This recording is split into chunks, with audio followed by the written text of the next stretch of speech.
বিবৃতি বা আচলতে শেষ মুহূৰ্তত বিবৃতিটো নিদিয়ে নহয়, তেওঁলোকেও দিয়া নাই। তেওঁলোকক দিয়াটো আমি আপত্তি কৰা নাই। সাংবাদিকে তেওঁলোকক সুধিলে তেওঁলোকে কথা ক'ব, কিন্তু আমি যিখিনি জানিব লগা আছে সেইখিনি তেওঁলোকে SITকো দিছে। SITৰ পৰা আগবাঢ়ি গৈ তেওঁলোকে আদালতো দি আহিছে। 164 ষ্টেটমেণ্ট বুলি কয়। তেওঁলোকে ছিংগাপুৰৰ পৰা যিসকল আহিছে তেওঁলোকে অকল SITতে ষ্টেটমেণ্ট দি ক্ষান্ত হোৱা নাই, তেওঁলোকে তাতকৈও আগত গৈ আদালতৰ সন্মুখত গৈ ষ্টেটমেণ্ট দিছে। সাংবাদিকৰ কোনোবাই সাংবাদিকৰ কথা কয় নকয়, আৰু বৰ্তমান অসমত এইটো পৰিৱেশ যে সাংবাদিকক কিবা এটা কথা ক'লে লগে লগে তাৰ এটা বেলেগ বেলেগ ধৰণৰ কমেণ্ট উলিয়াই ইফালে সিফালে গণ্ডগোল হৈ যায়, কাৰণ অসমত সেই পৰিৱেশটো বৰ্তমান নাই।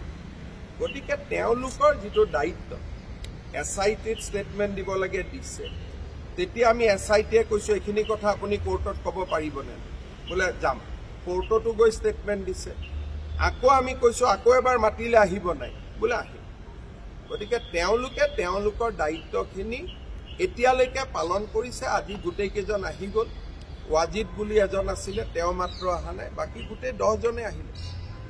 গতিকে তেওঁলোকে আদালতত গৈ নিজৰ তেওঁলোককতো নিৰাপত্তাটো দিবই লাগিব। এইবিলাকতো ব্ৰাইট অসমীয়া ল'ৰা ছোৱালী নহয়, যদি কোনোবাই কিবা এটা কৰি দিয়ে। এইবিলাকতো জুবিনৰ অনুৰাগী হয়, জুবিনৰ অনুৰাগী, আৰু লগতে তেওঁলোক ছিংগাপুৰত আছে। অসমৰ বহুত চোকা চোকা ল'ৰাও তাৰ মাজত আছে। দোষী নিৰ্দোষী পিছৰ কথা। তেওঁলোকক যদি অসমত মাতি আনি এই বাস্কাৰ দৰে ঘটনা এটা হ'লে দায়িত্ব কোনে ল'ব? মই অসমীয়াকহে নিৰাপত্তা দিছোঁ, বেলেগকতো দিয়া নাই। গতিকে আপোনালোকে যদি ভাবে কাকো পুলিচে নিৰাপত্তা দিব নালাগে, তাৰমানে অসমখন কি হ'ব? সভ্যতাৰ বৈধ্যভূমি হৈ নাযাব জানো? যি নহওক এইবিলাক প্ৰশ্নই এনেকুৱা প্ৰশ্নই মানুহক উত্তেজিত কৰিছে যে নিৰাপত্তা দি লৈ আহিছে। নিৰাপত্তা দিবলগীয়া পৰিৱেশ এটা অসমত আছে কাৰণেহে নিৰাপত্তা দিছে। নিৰাপত্তাটোতো কাৰোবাৰ পৰা কাৰোবাক লুকাবৰ কাৰণে নিৰাপত্তা দিয়া নাই। তেওঁলোকক এইকাৰণে নিৰাপত্তা দিয়া হৈছে কাৰণ তেওঁলোক নিৰাপত্তাৰ যোগ্য। আজিৰ দিনত যিটো পৰিৱেশ আছে, ৰাস্তাত যদি চিটি বাছ এখনত ঘূৰি আহে তেওঁলোককতো আজি কি অৱস্থা হ'ব পাৰে, আজি বাস্কাৰ ঘটনাই প্ৰমাণ কৰিছে যে নিৰাপত্তাৰ কিমান প্ৰয়োজন আছে। আজি বাস্কাৰ ঘটনাটোৱে প্ৰমাণ কৰিছে যে অসম পুলিচে নিৰাপত্তা দিয়াৰ সিদ্ধান্তটো শুদ্ধ আছে। নহ'লে তেওঁলোকৰ মাক বাপেকক মই কি উত্তৰ দিম? গতিকে আপোনালোকে যিটো বিচাৰি আছে বা অসমত বহু সংখ্যক ৰাইজে যিটো বিচাৰি আছে, সেনেকুৱা যদি অসমৰ পৰিৱেশ হয়, অসমত এজনো পৰ্যটক নাযাব, অসমত কোনো মানুহে নাযাব যে ইয়াতে গ'লে এনেকুৱা ঘটনা হ'ব পাৰে। আজি যিটো বাক্সাত হৈ আছে, আৱেগিক হৈ আছে, কিন্তু যদি কিবা কাৰণত সি আৰু এক কদম আগুৱাই যায়, এতিয়াও মই নাজানো, যদি কোনোবা জেলৰ ভিতৰত হৈ যায়, 5-6টা মানুহকে মাৰি পেলাই গুচি আহে, কেনেকুৱা অসমৰ কি হ'ব? কালিৰ পৰা বস্তুটো জুবিন গাৰ্গতটো নাথাকিব। কালিৰ পৰা বস্তুটো অসমৰ ওপৰত আহি যাব যে অসমৰ মানুহে নিজৰ অসমীয়াৰ ওপৰতে ছিংগাপুৰৰ পৰা আহিছিলে ষ্টেটমেণ্ট দিবৰ কাৰণে, আৰু ছিংগাপুৰৰ পৰা অহা অসমীয়া মানুহকেইজনক এনেকুৱা। গতিকে সেইখিনি দায়িত্বটো পুলিচৰ থাকিবই লাগিব ন। পুলিচে যদি মিনিমাম দায়িত্ব পালন নকৰে কেনেকৈ হ'ব? কিন্তু তেওঁলোকে আপোনালোকৰ আগত ষ্টেটমেণ্ট দিয়াৰ প্ৰয়োজন নাই, তেওঁলোকে ষ্টেটমেণ্ট দিব লাগে আদালতত। আদালততো দি গৈছে। কৈছিলে যে কেইবাগৰাকী বিশিষ্ট লোকক আমন্ত্ৰণ জনাইছে আৰু তেওঁলোকৰ লগত সেই আলোচনা কৰা বিষয়টোক লৈ একাংশই যথেষ্ট সৰব হোৱা। আপুনি যিয়ে কৰে তাত সৰব। যদি নজনাই, কেইদিনমান আগতে কংগ্ৰেছৰ এজন নেতা কলা কোট পিন্ধি CIDয়ে তেওঁক কথা নজনোৱাৰ লগে লগে 3-4টা টিভিত টক শ্ব' পাতি আৰম্ভ কৰিলে যে কিয় নজনালে। আকৌ কালি যেতিয়া আমি জনালো তেতিয়া কৈছে কিয় জনালো। আপোনালোকে চাব, ধৰক মই এটা নাম ক'ব খোজা নাই কোনোবা এটা টিভিত আজিৰ পৰা 2 বছৰ আগতে পঞ্চ পাণ্ডৱ বুলি এটা টক শ্ব' কৰিছে ইমান ভাল মহন্ত পৰিয়াল আজি তাতে দবদপাই আছে যে মহন্ত পৰিয়াল ইমান বেয়া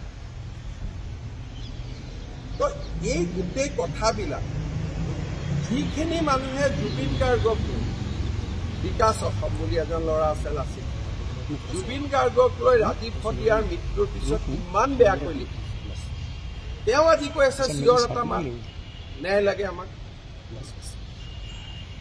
উৎপল বৰা মই জাৰ্নেলিষ্টজনৰ যোৰহাটত মই নিজে ভিডিঅ' আপোনালোকক দেখুৱাইছো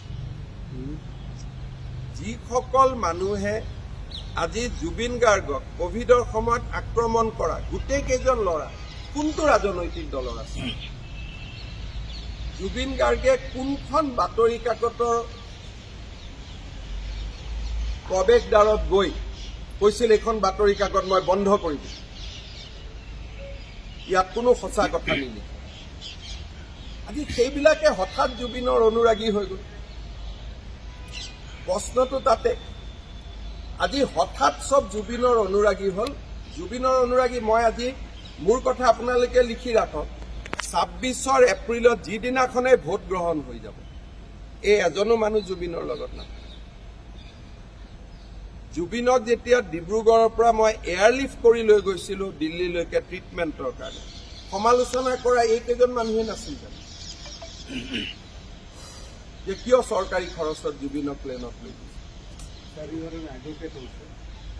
গতিকে এই মানুহখিনিয়ে জুবিনৰ প্ৰতি তেওঁলোকৰ অনুৰাগ নাই তেওঁলোকৰ এটাই কথা যে 26ৰ ইলেকশ্যনত জুবিনৰ নাম লৈ আমি জিকিব লাগে চিম্পল নহলে মানুহেতো ইমান ভাল হৈছে ছিংগাপুৰৰ পৰা মৃতদেহ আহিছে সন্মান সহকাৰে জুবিনক বিদায় দিয়া হৈছে তদন্ত হৈছে কতো খুঁত নাই দ্বিতীয় পোষ্টমৰ্টেম কৰিব লাগে দ্বিতীয় পোষ্টমৰ্টেম কৰিছে ৰাইজে যি বিচাৰিছে চৰকাৰে একফালৰ পৰা তাকেই কৰি গৈ আছে একোতো বাকী ৰখা নাই এজনে কয় যে আমাক পোষ্টমৰ্টেম ৰিপৰ্ট দিয়ক আনজনে কয় পোষ্টমৰ্টেম ৰিপৰ্টটো কিয় দিয়ক আৰু আনজন নহয় একেজনে কয় আজিৰ পৰা 10 দিন আগতে সিং নামৰ এজন ল'ৰাক লৈ যিবিলাক টিভিয়ে টক শ্ব' কৰিছিল যে কিয় তদন্তৰ কথা মানুহক নজনাই বুলি সেই চেনেলে যোৱাকালি কৈছে যে কিয় বিশিষ্ট ব্যক্তিক মাতি নি জনালে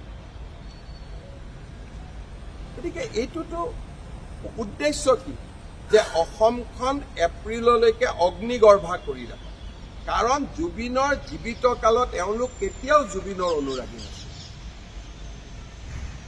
সিম্পল কথা গতিকে এই পৰিৱেশটো আমিও লক্ষ্য কৰি আছো আৰু মই নিজে বিশ্বাসী যে অসম চৰকাৰৰ SITয়ে জুবিনক সম্পূৰ্ণ ন্যায় দিব পাৰিব মোৰ তাতে কোনো সন্দেহ নাই কেইটামান 45-50 ডেজৰ কথা গতিকে তেতিয়া সকলোৰে মুখাবোৰ নিজে নিজে খুলি যাব